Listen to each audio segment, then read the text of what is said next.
Deuxième partie de notre émission Territoire d'Info avec la presse quotidienne régionale, les télés locales de France et le réseau Via Télévision, les Indés radios, 130 radios territoriales qui sont nos partenaires sur tout le territoire et TV5 Monde. L'invité politique ce matin, c'est Adrien Taquet. Bonjour, vous êtes secrétaire d'État chargé de la protection de l'enfance. Merci d'être sur notre plateau. Pour vous interroger à mes côtés ce matin, Marcelo Westfred du Figaro. Pour Public Sénat, bonjour Marcelo. Bonjour Cyril. Et bonjour Pascal Jalabert. Bonjour. Vous représentez les 9 journaux du groupe EBRA et ce matin vous êtes sur ce plateau pour... L'Est républicain, le républicain lorrain. Voilà, deux journaux de la presse quotidienne régionale. Presse quotidienne régionale d'ailleurs qui retransmettra en vidéo votre interview sur ses sites internet à partir de 10h ce matin. Merci d'être là. Adrien Taquet, on démarre avec l'actualité. Le djihadiste français Fabien Klein a été tué, aurait été tué Attendons d'avoir une confirmation. en Syrie. Attendons d'avoir effectivement une confirmation de la part du gouvernement. Est-ce qu'on peut dire que la menace de l'État islamique s'éloigne du coup ?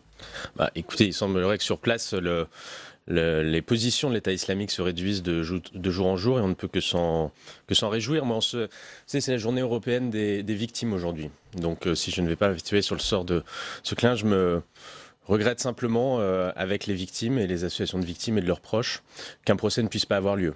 On sait à quel point l'action de la justice est importante et réparatrice pour faire le deuil.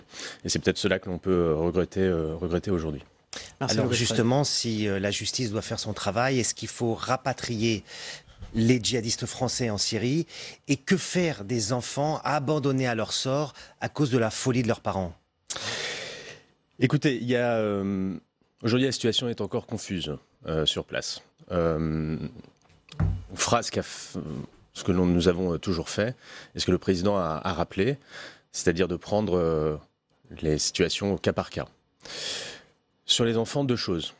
Rappelez tout d'abord que ce sont des victimes du terrorisme et de la folie meurtrière de leurs parents. On a une appréhension assez confuse encore de la situation sur place. Il semblerait quand même qu'une grande majorité des enfants sur place soient de très jeunes enfants. Combien d'enfants? Vous avez des chiffres? On n'a pas de chiffres précis. On pense qu'une grande majorité a moins de 7 ans. Un certain nombre sont même nés là-bas, donc ont moins de 3 ans. Une fois encore, ce que je veux rappeler ici, c'est que ces enfants sont des victimes. Si les parents ont vocation à être judiciarisés, à être jugés en France, si tant est qu'ils reviennent dans notre pays, ces enfants doivent être protégés. Les abandonner risquerait d'en faire des enfants du djihad. Moi, je veux qu'on en fasse des enfants de la République. Et la deuxième chose importante, c'est que nous savons faire ça.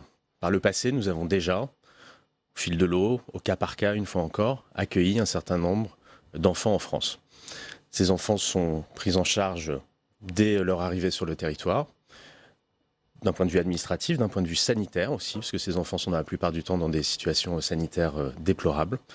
Dès avant leur arrivée sur le territoire, puis à leur arrivée sur le territoire, ils sont pris en charge par les services de l'aide sociale à l'enfance, par l'agence régionale de santé, par le préfet. Assez rapidement, ils voient un juge et ils sont placés dans des structures où il y a un accompagnement à la fois social et médico-psychologique, car vous pouvez imaginer les traumatismes, polytraumatismes que ces enfants ont pu connaître, pour les accompagner et pour les ramener dans notre République. Alors oui, pour préciser ces dispositifs, comment ça se passe quand un enfant rentre avec sa mère? Il y a déjà eu des cas de retour ou de rapatriement. Concrètement, c'est quoi ces familles d'accueil? Est-ce que vous pouvez expliquer aux téléspectateurs? Il y a une instruction qui a été prise très précise par le Premier ministre en février dernier, qui explicite la procédure. Sur place, le consulat, donc dès avant le retour des enfants, le consulat recueille un maximum d'informations sur la situation de l'enfant, de la famille, et les transmet en France au parquet antiterroriste afin qu'une première évaluation puisse être faite. À partir du moment où où la famille arrive en France, les adultes sont judiciarisés immédiatement, les enfants sont pris en charge par le préfet, l'agence régionale de santé et l'aide sociale à l'enfance, c'est-à-dire par les départements, puisque c'est les départements de notre pays qui sont en charge de la protection de l'enfance. Premier bilan sanitaire, complet, médico-psychologique est effectué et un placement provisoire est fait.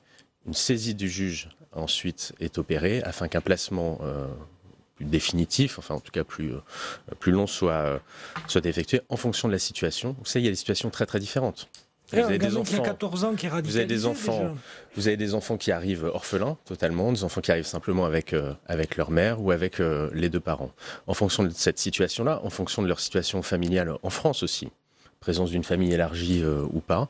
On va décider du meilleur placement possible, dans une famille d'accueil peut-être, dans un foyer, mais dans les deux cas, il y aura un accompagnement à la fois social, avec des professionnels qui ont été formés spécifiquement sur ces cas de figure, qui sont particuliers, et médico-psychologiques, pour accompagner ces enfants qui ont vécu des polytraumatismes. Marcelo Westred. Alors Adrien Taquet, l'actualité, c'est aussi le rapport Benalla, c'est la guerre là entre l'exécutif et le Sénat, puisque le gouvernement en tout cas dénonce un rapport politique.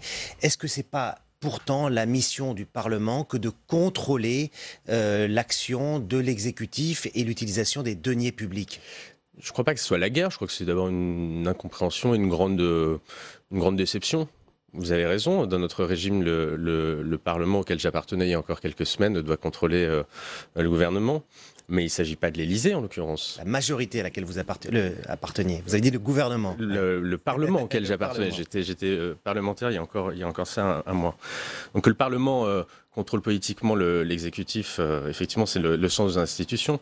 Par contre, là où les institutions sont dévoyées, c'est quand le Parlement, le Sénat en l'espèce, porte une appréciation et un jugement sur le fonctionnement interne de l'Élysée. Mais quand la Cour des comptes le fait, vérifie les comptes de l'Élysée, c'est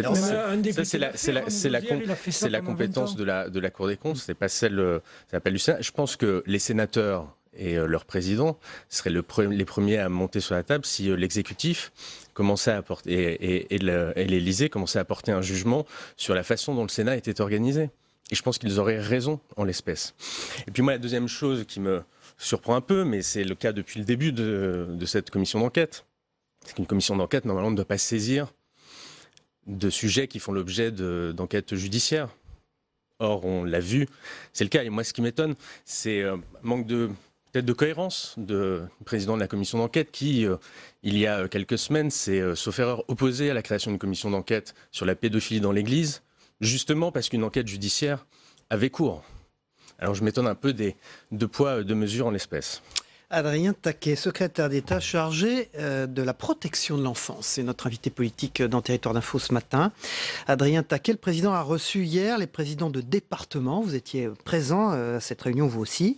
Est-ce que vous avez pu les rassurer sur une de leurs préoccupations majeures, principales, qui est la prise en charge des mineurs isolés étrangers, dont le nombre explose, vous le savez bien?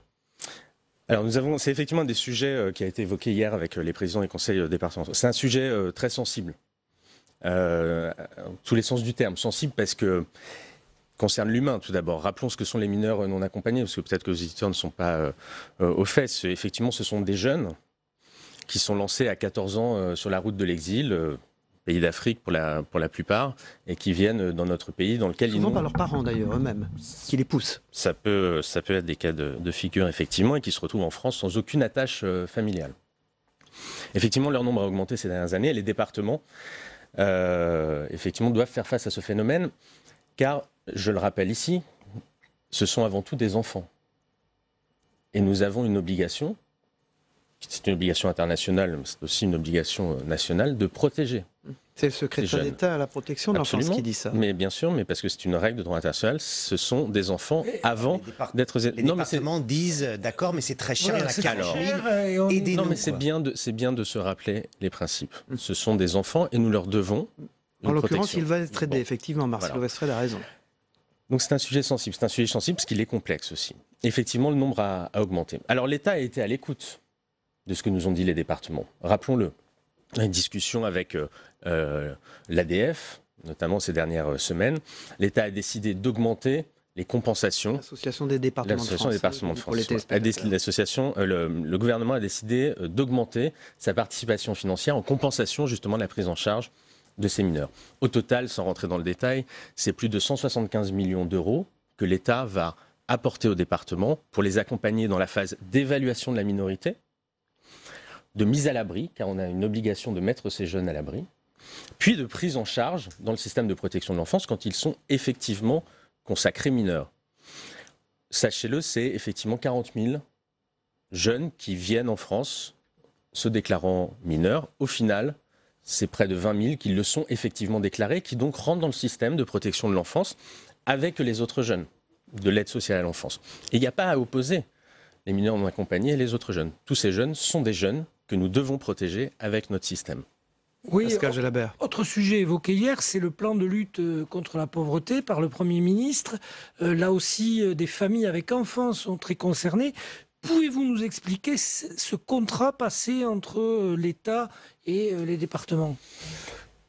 Alors effectivement, dans le cadre du plan de lutte contre la pauvreté, il y a une nouvelle approche partenariale de la relation entre l'État et les départements, sous forme contractuelle.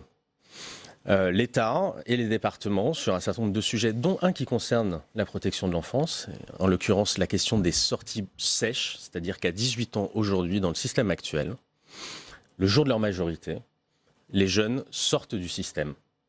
Et quelle est la résultante? C'est qu'aujourd'hui, vous avez un SDF sur 4, au moins dans notre pays, qui est passé par l'aide sociale à l'enfance. C'est-à-dire qu'on a accompagné ces jeunes pendant des années, on a investi sur eux, et à 18 ans, on arrête de les protéger, on arrête de les accompagner, et ils tombent pour la plupart à la rue. Donc alors là, vous donnez une enveloppe, 135 millions aux départements, mais à quelles conditions? Que doivent faire les départements pour pouvoir en bénéficier, quoi? Alors, les 135 millions, c'est pour les mineurs non accompagnés, dans le cadre de la contractualisation et donc des sorties sèches.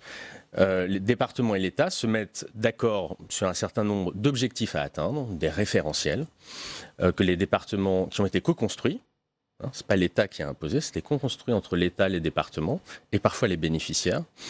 Les départements s'engagent à respecter ces objectifs et en contrepartie, l'État apporte un financement supplémentaire qui ne rentre pas dans la règle dite de Cahors. Et en l'espèce, pour l'aide sociale à l'enfance et la lutte contre ces sorties dites sèches du dispositif, l'État met 12 millions d'euros supplémentaires pour aider les départements à accompagner les jeunes au-delà de 18 ans, entre 18 et 21 ans, avec des contrats dits jeunes majeurs.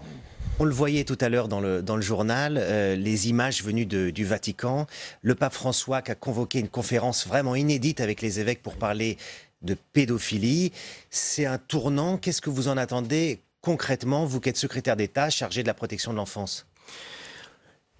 Il était temps, je crois, que l'Église regarde en face un certain nombre de pratiques qui ont eu cours au sein de son institution. Vous savez, dans toutes les institutions, quelles qu'elles soient, quand les murs sont trop hauts, c'est propice à des comportements déviants.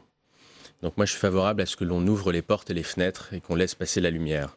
C'est la meilleure façon de lutter contre les abus de toute nature. Donc j'en attends un acte de vérité, j'en attends un changement de pratique. Et je ne peux que me réjouir, enfin, que l'Église fasse ce travail.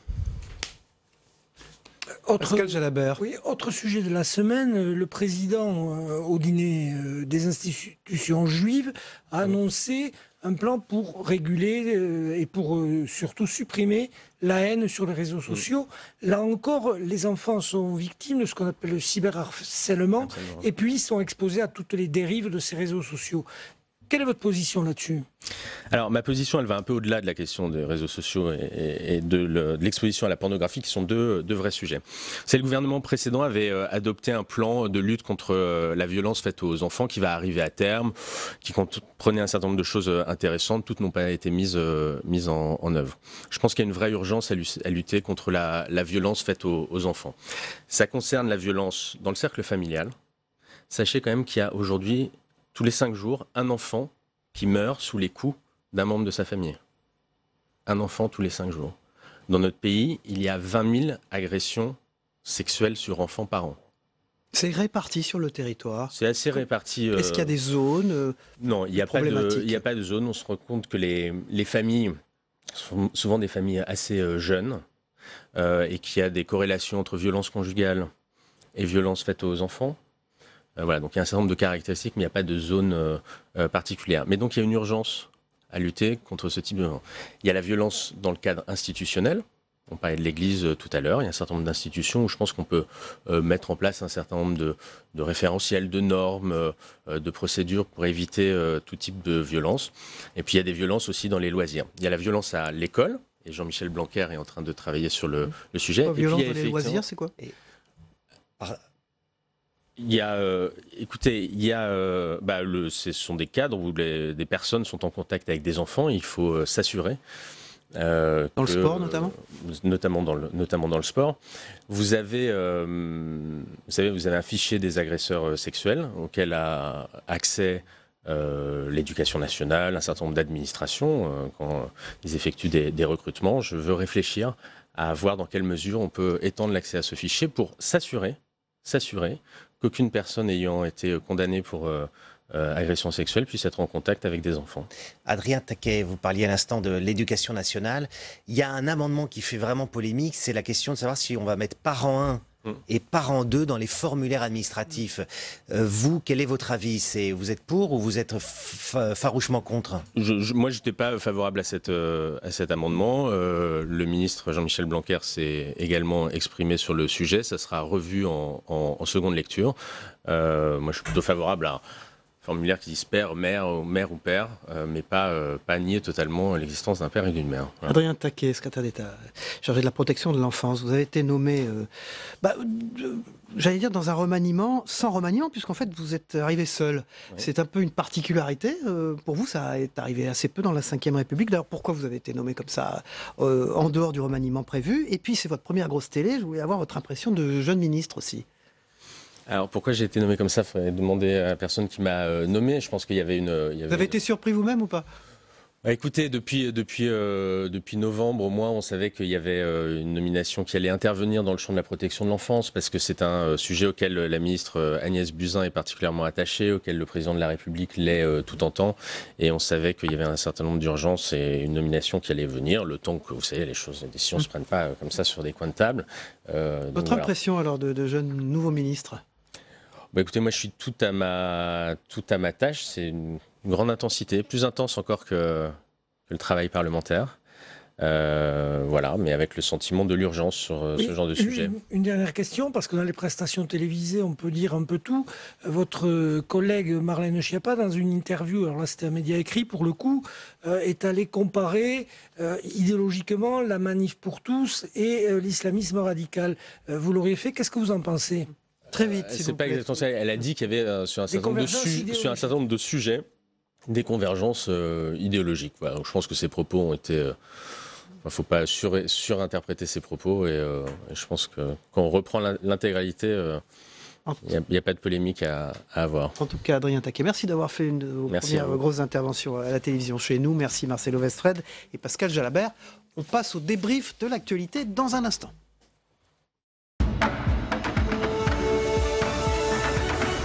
Voilà, Adrien Taquet, secrétaire d'État chargé de la protection de l'enfance. Quitte ce plateau, merci beaucoup, c'est en direct. Et font leurs entrées. Virginie Lepetit, bonjour. Bonjour. Le Courrier International, merci d'être présent sur ce plateau ce matin. Vous êtes désormais partenaire de notre émission du vendredi. Merci d'être là. Et puis André Crétenant, directeur de l'information de TV5 Monde, qui nous diffuse dans 200 pays en 17 langues. Merci André d'être là, comme quasi chaque vendredi également. On démarre tout de suite avec ces mineurs français de Daesh en Syrie et Irak. Il n'y a pas d'alternative.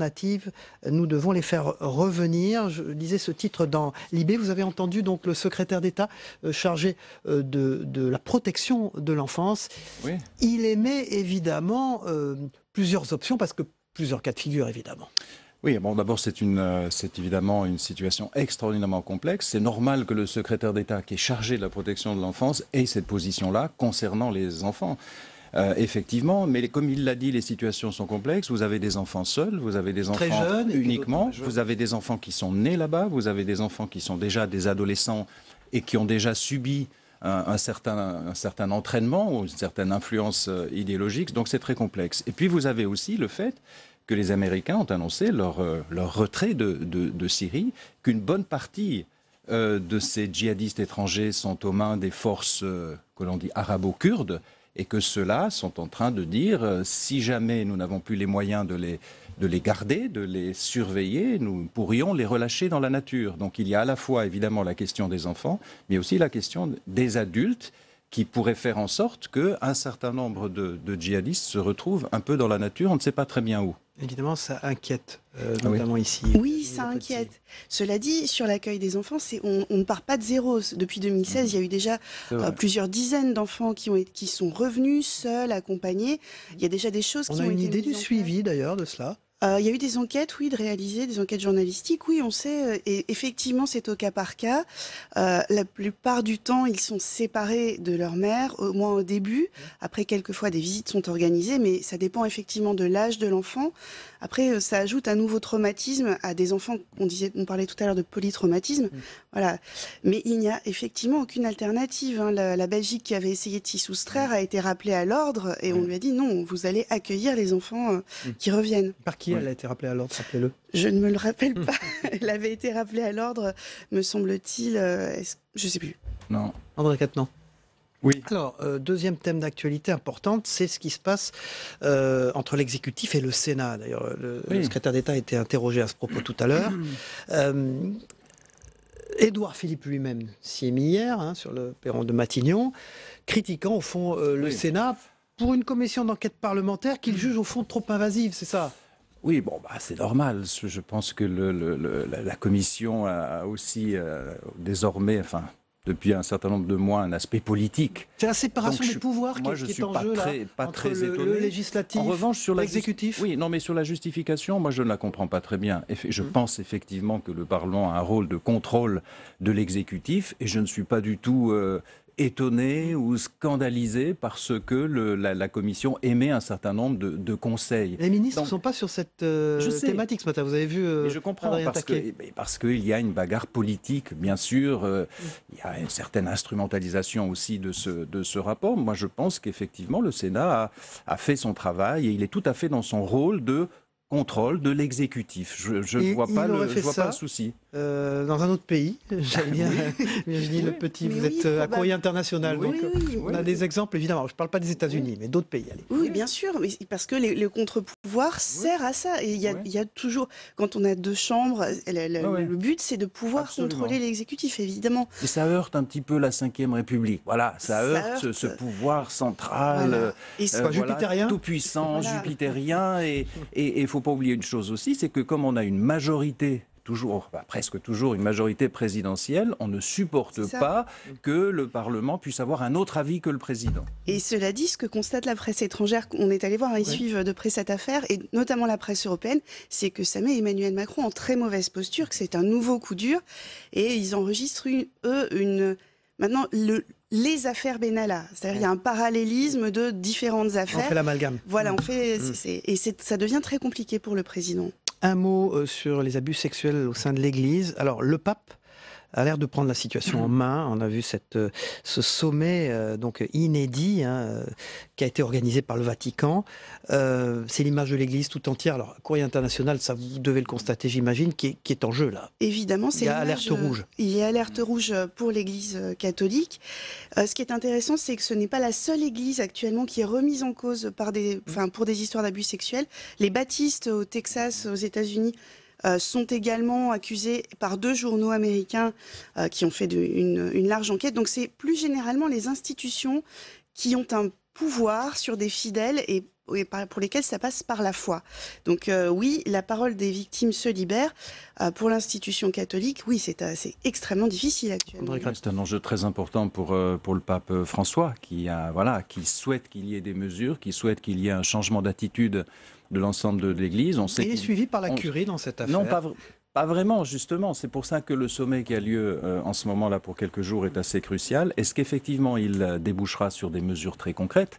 C'est ça l'enjeu. Je pense qu'au terme de ces 3 ou 4 jours, on pourra dire effectivement si l'Église souhaite effectivement changer d'attitude et faire en sorte que tous ces cas soient dénoncés clairement, jugés, dénoncés à la justice et qu'on sorte de cette politique du silence, qui a prévalu jusqu'à maintenant. Vos lecteurs sont très concernés par ça. Vous avez des retours ou pas? Courrier International, c'est un titre évidemment qu'on lit beaucoup à l'étranger. On a suivi le début du pontificat du pape François parce que c'est un pape qui s'exprime aussi sur l'international et sur des grands sujets, parfois même de géopolitique. Enfin, il parle des migrants, il parle évidemment des abus sexuels.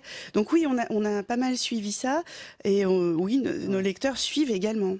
Virginie Le Petit, on va s'élever un peu. Les Alpes.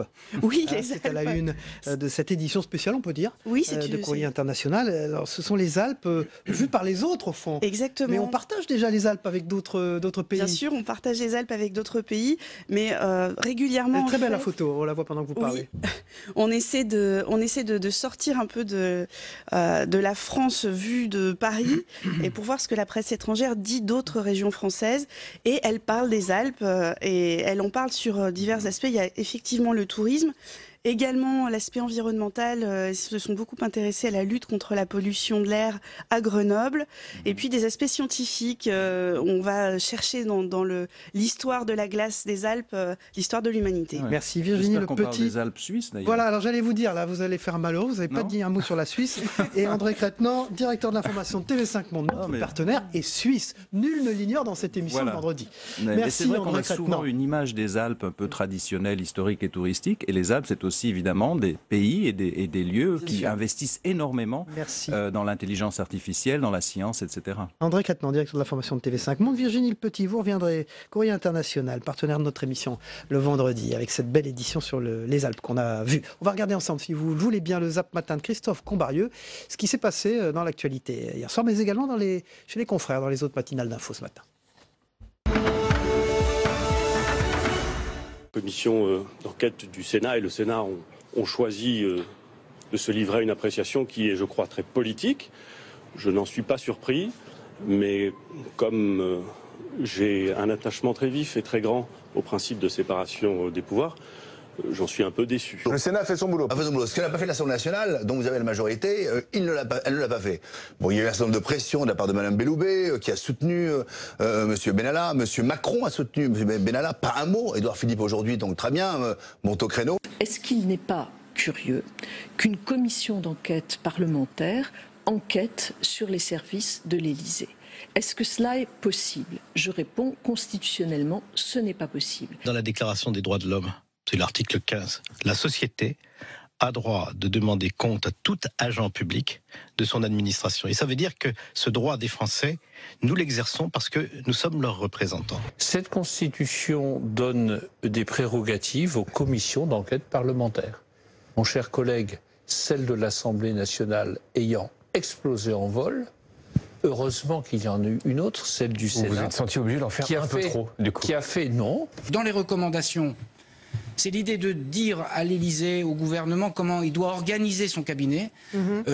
Que serais-je ce soir devant vous si je venais vous dire, voilà comment le cabinet du président du Sénat, le cabinet du président de l'Assemblée nationale doit s'organiser. Des recommandations de bon sens. Et plutôt que de les accepter, eh bien, ils refusent en bloc. Et dans cette fuite en avant, nous n'imaginions même pas un instant que le gouvernement contesterait ces conclusions. Il n'y a rien dans le rapport. Il y a des interrogations, des intuitions, des sentiments, des phrases au conditionnel. On est dans la pure conjecture et absolument pas dans les faits, et ça ne ressemble pas au Sénat. Je suis choqué que le Premier ministre ne tire pas les conséquences de ce travail remarquable et exemplaire du Sénat pour corriger les fautes, plutôt qu'essayer de faire diversion. Le rôle du Parlement, et il faudrait peut-être que le gouvernement l'accepte, c'est de contrôler l'action de l'exécutif. Nous sommes là devant un scandale d'État, et il est temps que la vérité soit pleinement manifestée, et c'est le rôle du Parlement que d'exercer cette mission. Ce salon, cette fête nationale de l'agriculture et internationale, c'est la réconciliation de toutes les France. Sauf les véganes qui vont commencer à gueuler autour. C'est la réconciliation. Chacun a le droit de manger ou de ne pas manger de la viande, de faire ce qu'il veut. Mais on ne doit pas imposer à d'autres. Voilà, troisième partie de notre émission. Dans un instant, c'est Territoire Sénat et l'actualité parlementaire et politique. A tout de suite.